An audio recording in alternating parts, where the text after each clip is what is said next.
Kota baru gunungnya Bamega, Bamega, Bamanaku di Samantara, Bamanaku di Samantara. Batamu lawanlah Adinda, Adinda iman bidadara, Samalaya iman bidadara, Samalaya. Sayang sayang si patokaan matego tego gorokan sayang sayang sayang si patokaan matego tego. Assalamualaikum Ustazah Aza. Waalaikumsalam. Apa kabarnya hari ini? Alhamdulillah baik. Bagaimana kabarnya Ustadz? Alhamdulillah saya juga dalam keadaan baik dan sehat Ustazah.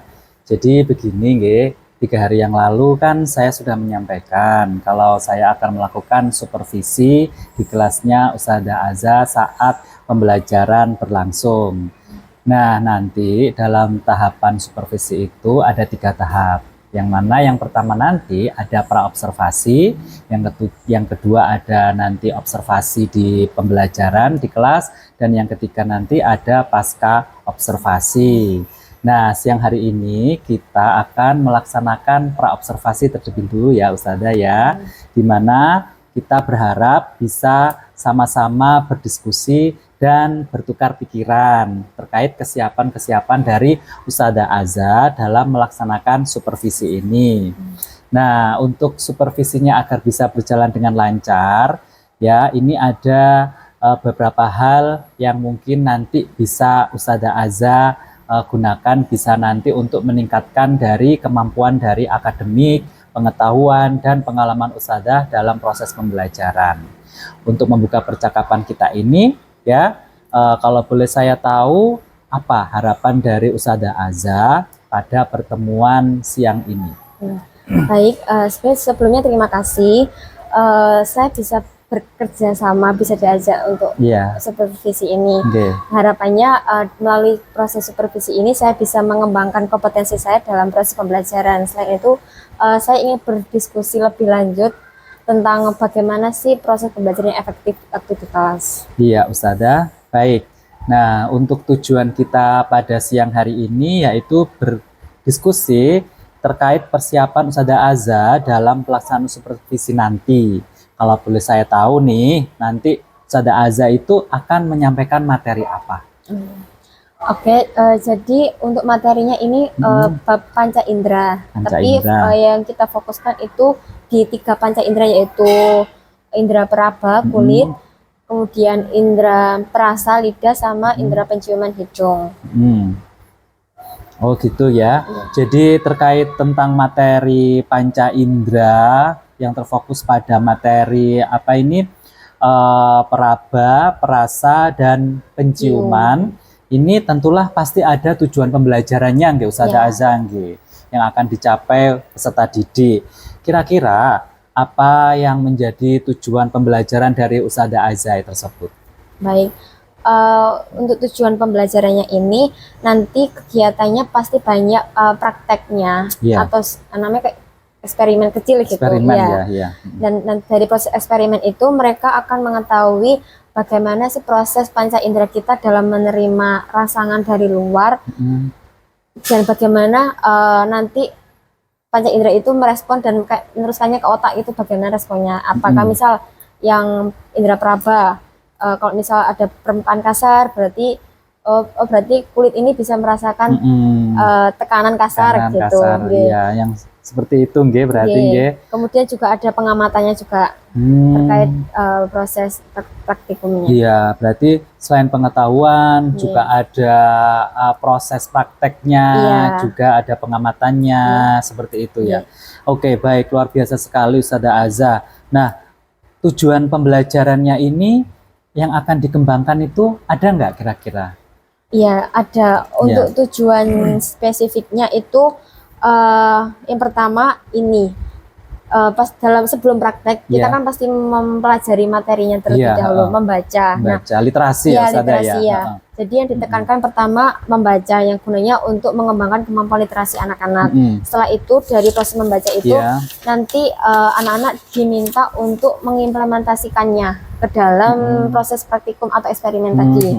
Nah, dalam proses eksperimen itu nanti anak-anak juga belajar tentang diskusi, kolaborasi dengan teman-temannya, sehingga selama proses itu juga bisa kayak menjawab pertanyaan kayak misal bagaimana sih fungsi panca indera yang sebenarnya, dan juga bagaimana cara merawat panca indera kita.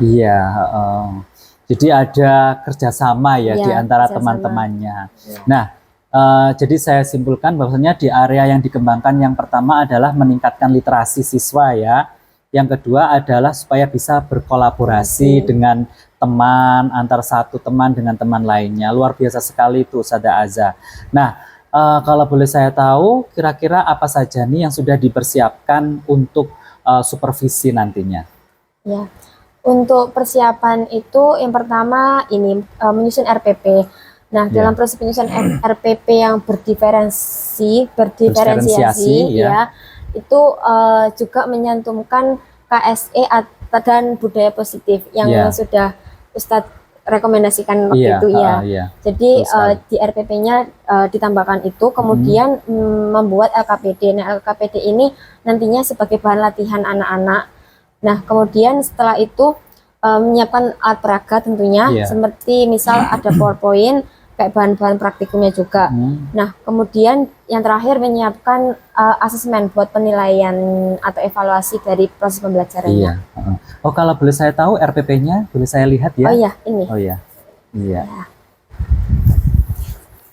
Oh iya, bagus. Ini RPP-nya sudah ada KSE, budaya positif, kesepakatan kelas juga ada ya.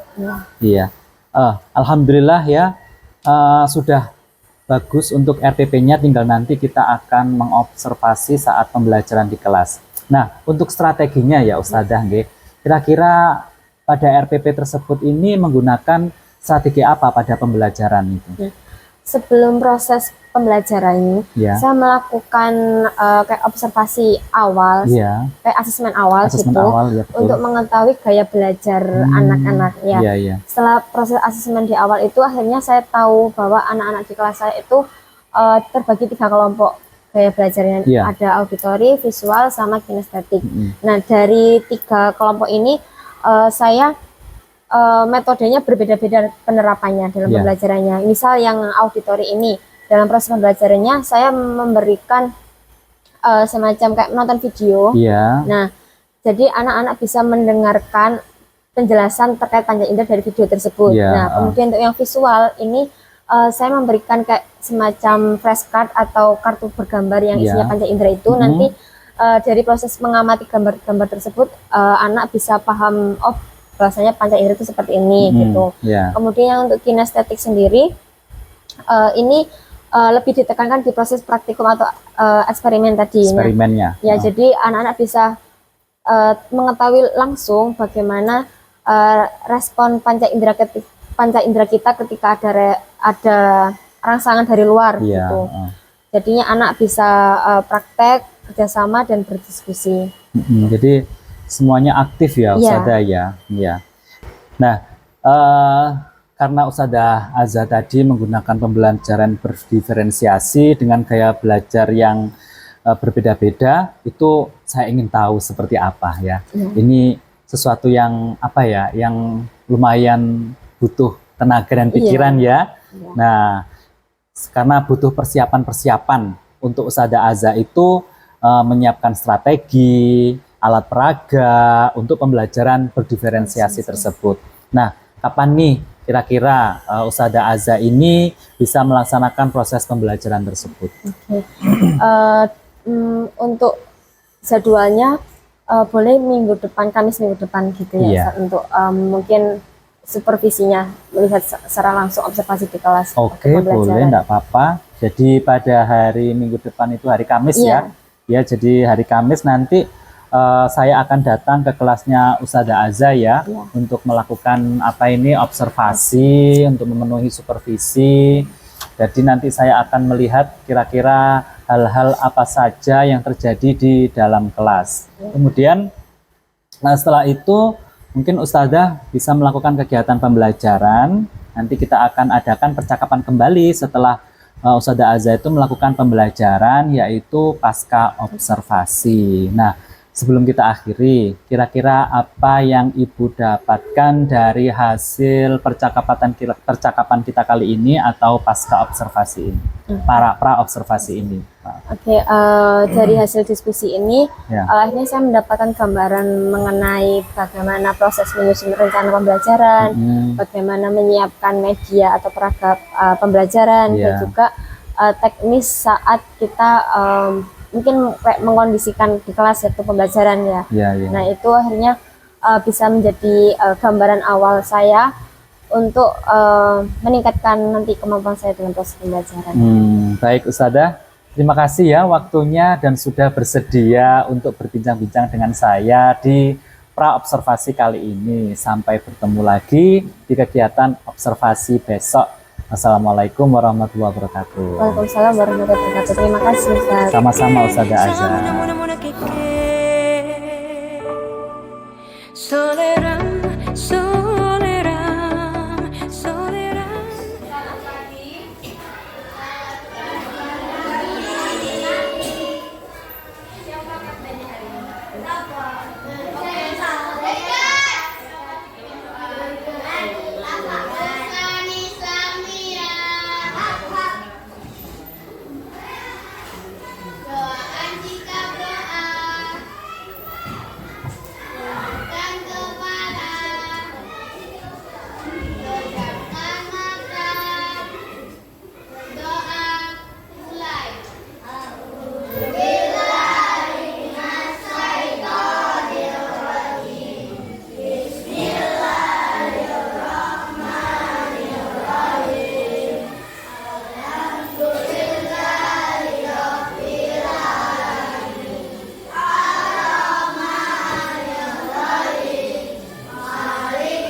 Tujuan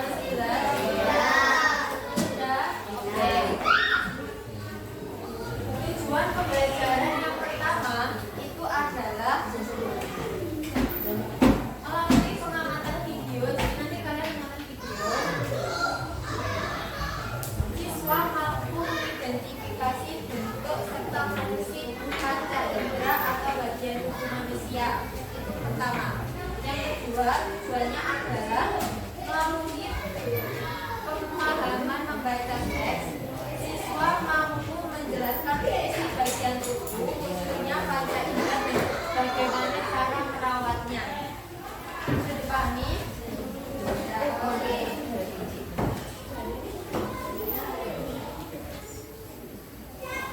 Saya mau nanya.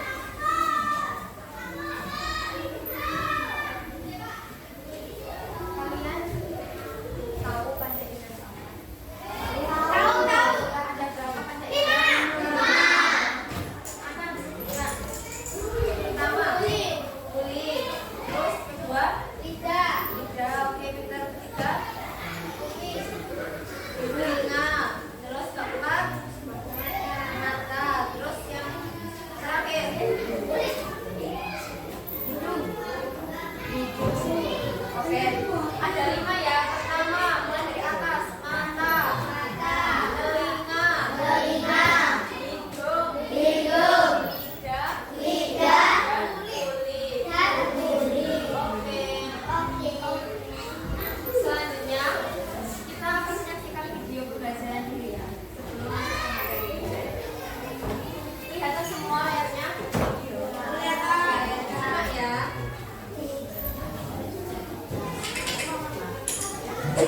Panca indera. Kita manusia mampu mengenali lingkungan sekitar dengan 5 alat indera yang kita miliki. Ada mata, hidung, mulut, telinga, dan kulit. Karena jumlahnya ada 5, maka dikenal dengan sebutan panca indera. Ada yang tahu masing-masing kegunaannya? Yuk kita bahas satu persatu. Mata berfungsi untuk melihat atau sebagai indera penglihatan. Bagian mata seperti alis, kelopak, dan bulu mata berfungsi melindungi mata dari keringat dan debu. Pada kelopak atas juga terdapat kelenjar air mata yang mencegah mata kering dan iritasi. Sebagian bola mata juga tampak dari luar. Yang berwarna putih adalah lapisan terluar dinding bola mata yang disebut sklera. Di bagian tengah terdapat lingkaran berwarna yang disebut dengan iris. Bagaimana mata bisa melihat? Mata dapat melihat sebuah benda jika ada cahaya. Sebagian cahaya yang mengenai permukaan benda akan dipantulkan dan ditangkap oleh mata. Cahaya yang ditangkap akan menembus kornea mata dan diteruskan melalui pupil. Lubang pupil dapat melebar atau mengecil tergantung pada banyaknya cahaya. Jika menerima cahaya terang, pupil akan mengecil. Sebaliknya, jika menerima cahaya redup, pupil akan melebar. Lubang pupil dapat berubah-ubah karena diatur oleh otot pada iris. Setelah melalui pupil, cahaya akan mengenai lensa mata dan dibiaskan. Lensa memiliki daya akomodasi atau kemampuan mencembung dan membidik. Lensa mata berfungsi mengatur cahaya agar jatuh tepat di retina. Rangsangan cahaya yang jatuh di retina kemudian dikirim ke otak melalui saraf. Otak akan mengolahnya agar mata kita dapat melihat benda. Hidung berfungsi untuk mencium bau atau sebagai indera penciuman. Bau akan masuk melalui lubang hidung, kemudian mengenai ujung saraf yang terletak di langit-langit rongga hidung. Rangsangan bau Anak manis janganlah dicium, sayang kalau dicium merah pipinya. Kampuanan jauh di batu, kunwangsan sebaku wiliang. Takkan aju kawan-kawanan lamu, sangke basuh yang suria.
Assalamualaikum Ustazah Aza, bagaimana kabarnya?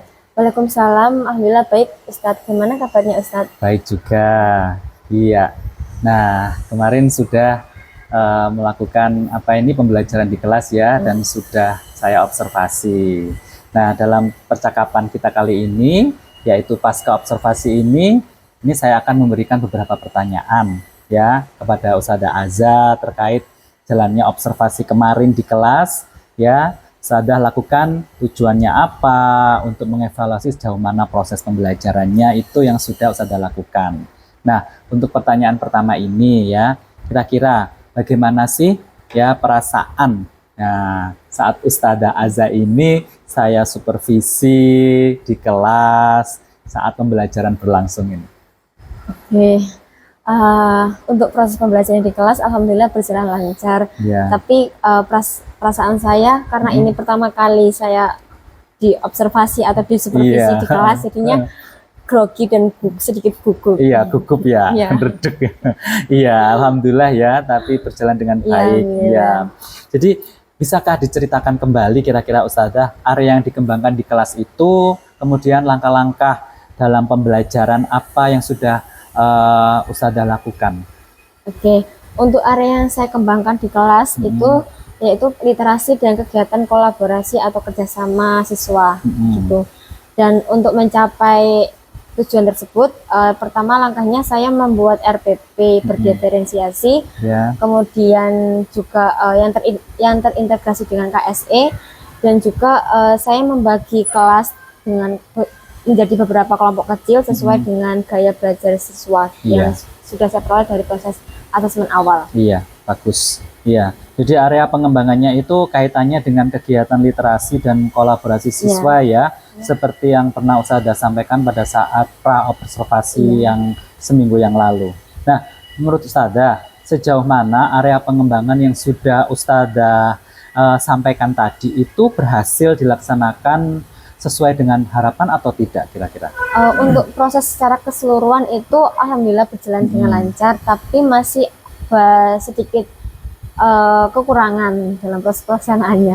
Alhamdulillah ya, sudah bisa berjalan dengan baik walau masih ada kekurangan. Nah, kira-kira menurut Ustazah itu kekurangannya apa atau kendala apa saja yang Ustazah hadapi saat melakukan pembelajaran tersebut?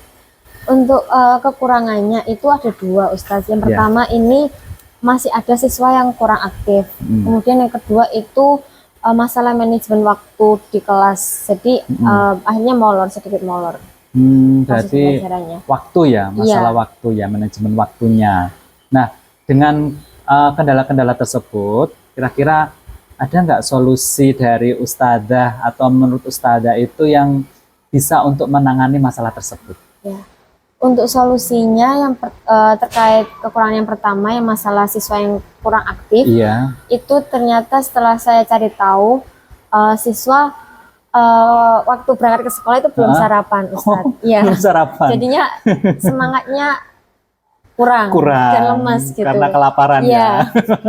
Seperti itu ya. Terus yang kedua ini masalah manajemen waktu itu saya dalam proses pelaksanaannya kemarin kurang memperhatikan durasi waktu setiap misal waktu menerangkan itu molor, terus waktu mengerjakan LKPD-nya itu juga molor. Jadi seperti itu ya. Iya, jadi Ustazah ini mengingatkan kembali ya mungkin ke siswanya yang tadi belum sarapan ya, sehingga dia tidak bisa konsentrasi atau fokus dalam belajar karena mungkin kelaparan ya saat berangkat ke sekolah itu. Jadi mungkin bisa mengingatkan itu ke anaknya untuk ayo sarapan dulu biar kamu bisa semangat di sekolah. Akhirnya juga gitu Ustaz. Setelah proses itu besoknya saya mencoba mungkin nanti mengingatkan di grup, di grup sama kelas yang ada orang tuanya. Ada orang tuanya, supaya anak-anak ini setiap pagi diusahakan untuk sarapan dan mungkin bisa dibawakan bekal juga kalau misalnya nggak sempat sarapan di rumah. Kemudian untuk manajemen waktu ini solusinya mungkin saya bisa lebih memperhatikan waktu atau durasinya di setiap proses pembelajarannya. Mm-mm. Jadinya saya akan mencatatnya dan mungkin mengingatnya bahwa misal dalam menerangkan materi, misal waktunya 5 menit berarti harus kurang lebih segitu harus sudah selesai. Gitu. Jadi tertata gitu. Iya. Ya, bagus Ustazah. Semoga nanti kedepannya tentang mengatur durasi waktu itu dan juga lainnya itu nanti bisa segera terrealisasi ya, dan dapat melaksanakan pembelajaran yang lebih baik lagi sesuai dengan apa yang Ustazah harapkan. Jadi kalau boleh saya tahu, kira-kira kapan nih ya buat Ustazah Aza ini untuk melakukan apa yang telah direncanakan tadi? Insya Allah secepatnya Ustadz, bakal saya secepatnya realisasikan. Karena ini penting juga untuk kelancaran dalam proses pembelajaran, biar anak-anak juga paham dan biar saya tuh enak dalam menyampaikan materinya. Iya, baik Ustazah, ya itu tadi jenengan sangat baik sekali. Jadi terima kasih atas jawaban-jawabannya. Semoga semua rencana Ustazah itu dapat terrealisasi dengan baik sesuai harapan. Jadi saya akan menyampaikan beberapa umpan balik ya dari yang sudah saya observasi ini. Yang pertama yaitu Ustazah untuk melakukan pembelajaran berdiferensiasi yang terintegrasi dengan KSE yang sudah disusun pada RPP itu, kemudian Ustazah sudah membagi menjadi beberapa kelompok, kemudian memberikan media ya, kemudian LKPD dan tugas pada siswa sesuai dengan minat dan gaya belajar siswa, agar siswa itu antusias dalam belajar walaupun masih ada siswa yang kurang konsentrasi karena sarapannya tadi yang belum sarapan, dan mungkin ada kurang juga dalam manajemen waktu ya. Jadi betul, untuk lebih diperbaiki lagi. Akhirnya rangkaian dari kegiatan supervisi akademik kita ini sudah selesai ya, dari mulai percakapan pra-observasi, kemudian observasi, dan terakhir tadi adalah percakapan pasca observasi. Jadi saya ucapkan terima kasih ya kepada Ustazah Aza yang sebanyak-banyaknya ya. Semoga nanti bisa diperbaiki dalam pembelajarannya ya Ustazah ya. Ya sudah. Assalamualaikum warahmatullahi wabarakatuh. Waalaikumsalam warahmatullahi wabarakatuh. Terima kasih. Sama-sama.